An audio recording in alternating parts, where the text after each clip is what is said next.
প্রাচীন মায়াপুর এলাকায় একটি বাড়িতে অভিযান চালিয়ে নিষিদ্ধ গাঁজা সহ দুজনকে গ্রেপ্তার করল পুলিশ। সোমবার দুপুরে নির্দিষ্ট সূত্রে খবর পেয়ে নবদ্বীপ পৌরসভার ৫ নম্বর ওয়ার্ডের প্রাচীন মায়াপুর এলাকায় অভিযান চালিয়ে প্রায় ১০ কিলো নিষিদ্ধ গাঁজা সহ দুই যুবককে গ্রেপ্তার করল পুলিশ।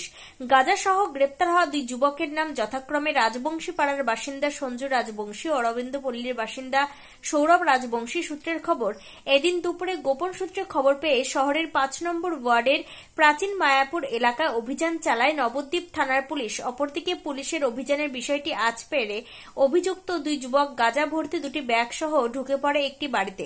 পরবর্তীতে ওই বাড়িতে অভিযান চালিয়ে দুই যুবককে গাঁজা সহ হাতে নাতে ধরে ফেলে পুলিশ। ওই দুই যুবকের কাছ থেকে উদ্ধার হয় প্রায় ১০ কিলো নিষিদ্ধ গাঁজা। এরপর উদ্ধার হওয়া গাঁজা সহ দুই যুবককে গ্রেপ্তার করে নিয়ে আসা হয় নবদ্বীপ থানায়। পুলিশ সূত্রে জানা গিয়েছে, উদ্ধার হওয়া গাঁজার বর্তমান বাজার মূল্য প্রায় ১.৫ লক্ষ টাকারও বেশি। জেলা পুলিশের আধিকারিক জানান, ওই গাঁজা কোথা থেকে এবং কোথায় পাচার করার চেষ্টা হচ্ছিল তা তদন্ত করে দেখা হচ্ছে। নদিয়ার করিমপুর থেকে অর্ধেন্দু মালাকারের report, crime press Bengal news. আজকে দুপুরবেলা আমরা একটা খবর পাই যে এখান থেকে গাঁজা পাচার হতে পারে। তো সেই মতন আমাদের পার্টি রেডি ছিল। তো ওরা পুলিশের গন্ধ আঁচ পেয়ে ওই প্রাচীন মায়াপুর ওখানে একজনের বাড়িতে ঢুকে পড়ে। তারপরে ওটাকে আমরা ইন্টারসেপ্ট করি, নিয়ে খবর দেওয়া হয়।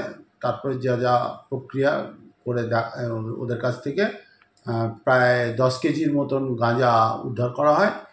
এক্সাইজের কারেন্ট রেট অনুযায়ী প্রায় ১.৫ লক্ষ টাকার কিছু বেশি অ্যামাউন্টের বাজার দর। দুজনকে আমরা আপাতত অ্যারেস্ট করেছি, বাকি তদন্ত চলছে। বাকিটা আমরা দেখছি কত দূর এগোয়। আর কেউ ছিল দুজন বাদে? না, আমরা দুজনকেই পেয়েছি। আপাতত দুজন অ্যারেস্ট। তাদের কি আগামীকাল কোর্টে ফরওয়ার্ড করা হবে? এখন তো কোর্ট বন্ধ, যেহেতু কোর্ট বন্ধ, মানে কোর্ট আওয়ার শেষ, নট বন্ধ, কোর্ট আওয়ার শেষ।